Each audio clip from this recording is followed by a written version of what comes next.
अब बच्चों projectile motion से रिलेटेड तीन बहुत इंपॉर्टेंट टर्म्स हैं।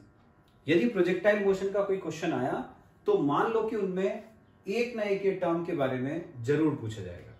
न्यूमेरिकल और थ्योरी दोनों के हिसाब से बहुत इंपॉर्टेंट है। ये टर्म्स हैं maximum height, time of flight और हॉरिजॉन्टल रेंज। मतलब समझे पहले, प्रोजेक्टाइल का मोशन अपन ने देखा ऐसा होता है। ये मैक्सिमम हाइट का मतलब ये ज्यादा से ज्यादा कितना ऊंचा गया। तो देखो इस पॉइंट पर इसकी हाइट फ्रॉम द ग्राउंड सबसे ज्यादा है, यहां पे, ये कहलाती है इसकी maximum height. Time of flight मतलब जितनी देर ये हवा में रहा, ये टोटल टाइम यहां से लेके यहां तक का, ये पूरा टाइम, ये इसको बोलते हैं अपन इसका टाइम ऑफ फ्लाइट।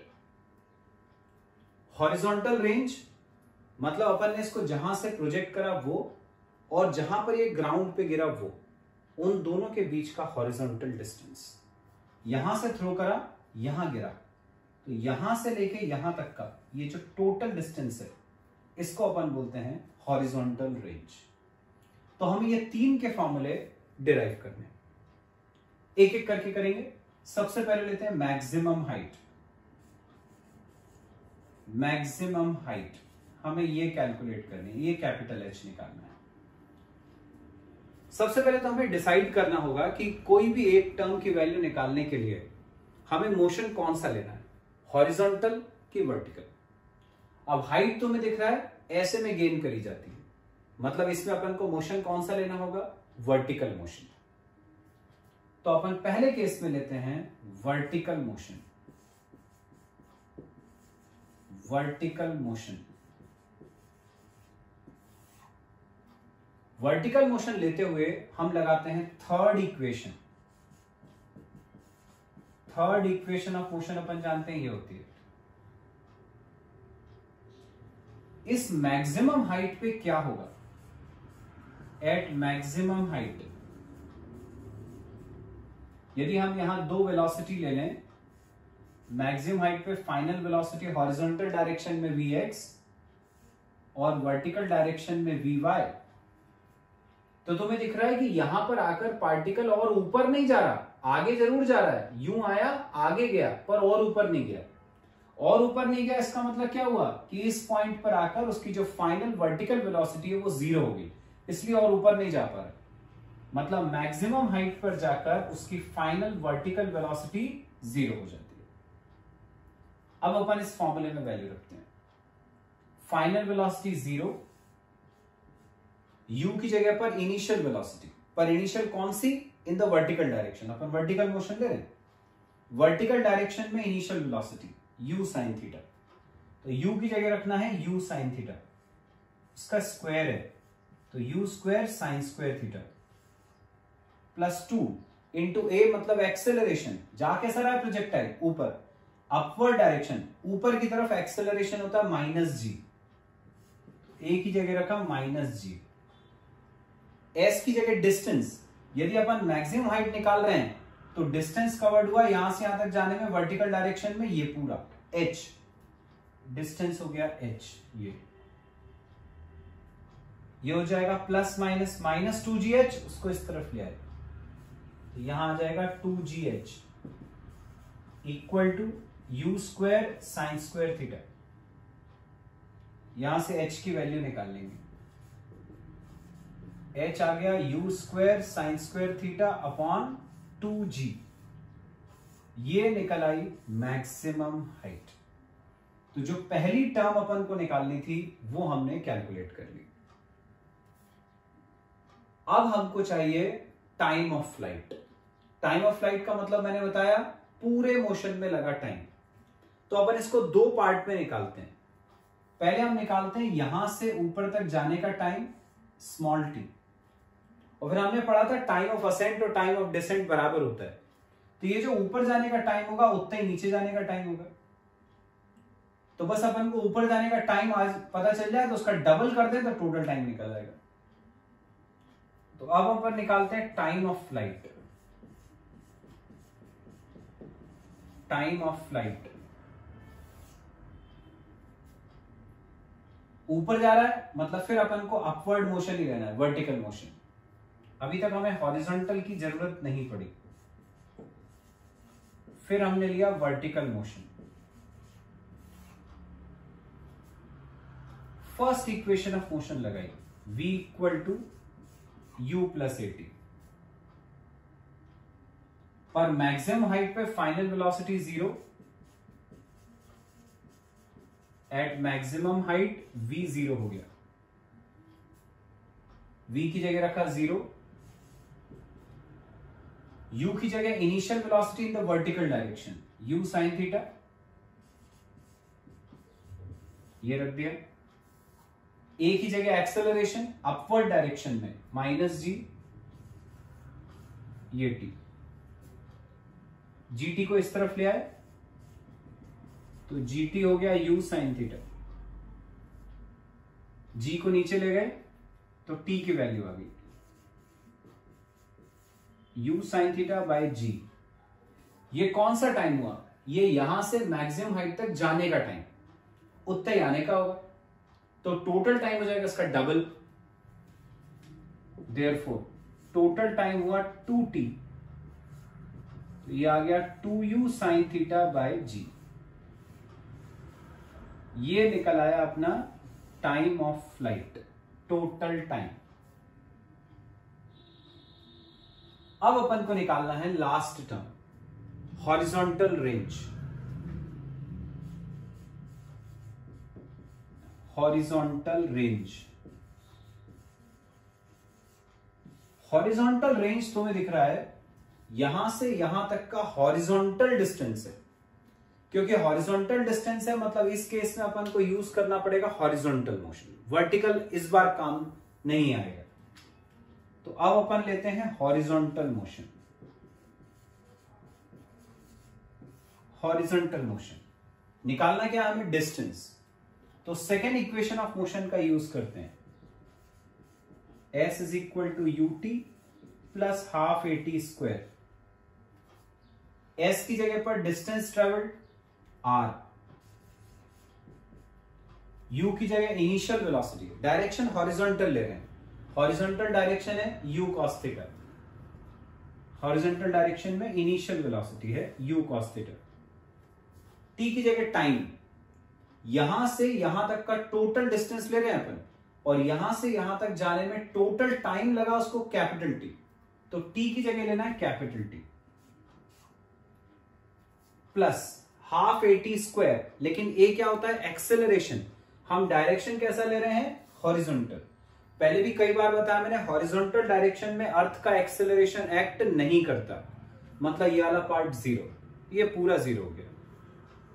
यहां जहां t है वहां हम ये t की वैल्यू रख देते हैं, तो r आ जाएगा u cos theta into t की जगह ये रखा 2u sin theta upon g, तो r आ जाएगा u इंटू u स्क्वायर। अब क्या बच रहा है? तो बच रहा है 2 sin theta cos theta. 2 sin theta cos theta trigonometry का फॉर्मूला होता है sin 2 theta,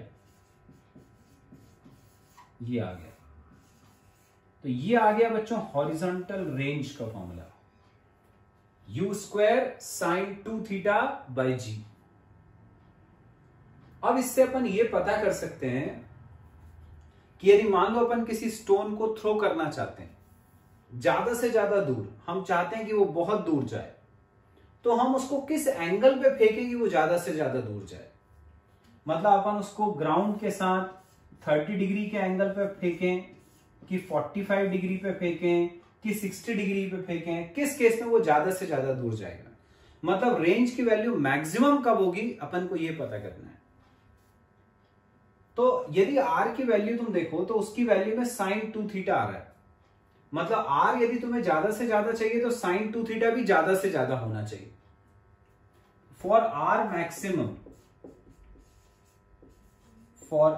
maximum sin 2 theta होना चाहिए मैक्सिमम।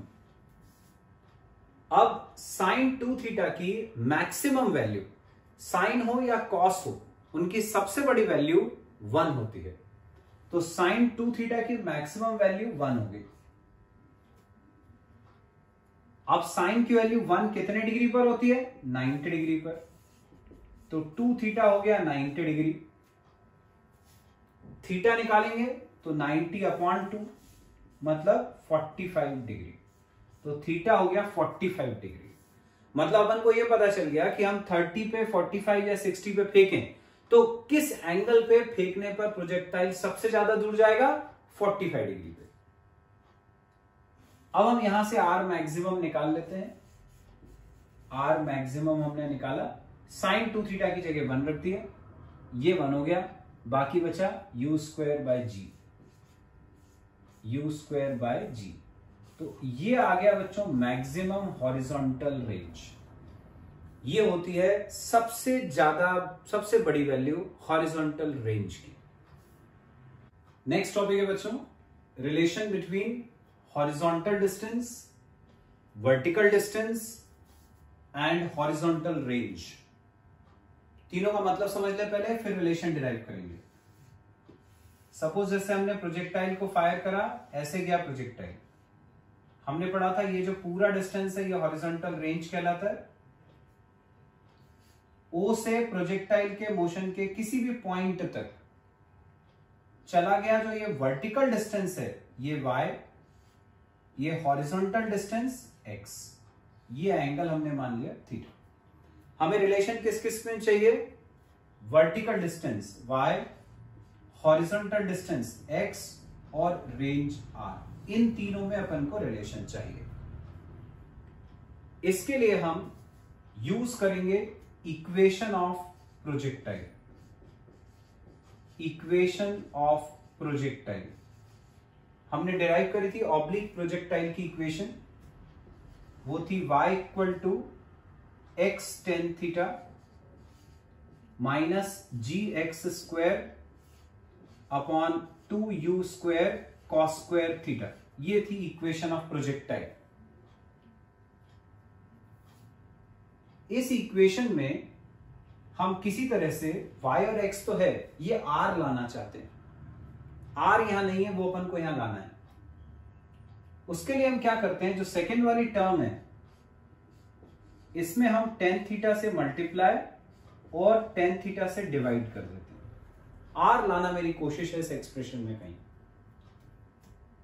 अब तुम देखो यहां x tan थीटा आ रहा है, यहां भी एक x tan थीटा आ रहा है। तो मैं इस पूरे में से x tan थीटा कॉमन निकाल लेता हूं। x tan थीटा हमने कॉमन निकाला। अब क्या बचा? यहां बचा 1 माइनस, यहां से एक x tan थीटा कॉमन हो गया, मतलब यहां एक x बचा, तो ये हो जाएगा gx upon 2u² cos² theta. ये tan थीटा जैसा था उसको हमने वैसे ही रहने दिया। अब देखें क्या हो जाएगा, ये हो गया y = x tan theta 1 minus gx upon ये 2u² cos² थीटा इंटू ये जो tan थीटा है इसको हम लिख सकते हैं sin theta upon cos theta. Trigonometry में पढ़ा tan थीटा होता है sin बाय cos। ये cos से ये स्क्वायर कट जाएगा। अब यहां तुम देख रहे हो 2 sin थीटा cos थीटा आ रहा है। 2 sin theta cos theta trigonometry का फॉर्मूला होता है, ये होता है sin 2 थीटा के बराबर। तो जहां पर 2 sin थीटा cos थीटा आ रहा है हम उसकी जगह sin 2 थीटा लिख सकते हैं। तो y = हो गया x tan थीटा 1 माइनस, इस x को मैंने ऐसे ही रखा, ये जो 2 sin थीटा cos थीटा है उसको लिखा sin 2 थीटा,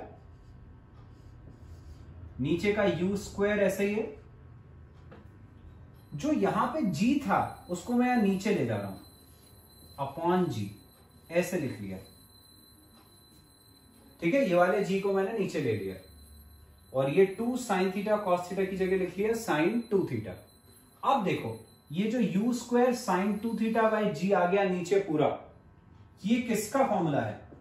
तो ये हमने अभी डिराइव करा था, ये हॉरिजॉन्टल रेंज का फॉर्मूला है, u square sine 2 theta by जी।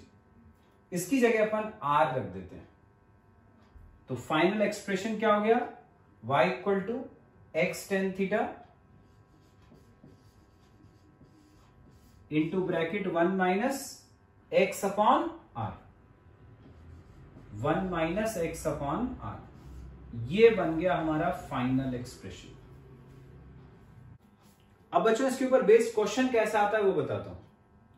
जैसे बोला जाता है कि एक प्रोजेक्टाइल को अपन ने फायर करा, अब बोला जाता है just clears a wall of height 20 metre at a distance of 10 metre. 10 metre दूर एक वॉल को जस्ट क्लियर करता है जिसकी हाइट है 20 मीटर, और बोला जाता है कि वो ग्राउंड पे गिरता है after covering a distance of 50 metre. तो क्या क्या पता चल गया अपन को? ये रेंज पता चल गई, ये वर्टिकल डिस्टेंस y पता चल गया, ये हॉरिजॉन्टल डिस्टेंस x पता चल गया। तो इस एक्सप्रेशन में x पता है, y पता है, r पता है, तो तुम थीटा निकाल सकते हो। थीटा की वैल्यू अपन को पता चल जाएगी। तो ऐसे इसमें 4 चीजें हैं, कोई भी 3 दे देंगे और चौथी तुम्हें निकालने को बोल देंगे।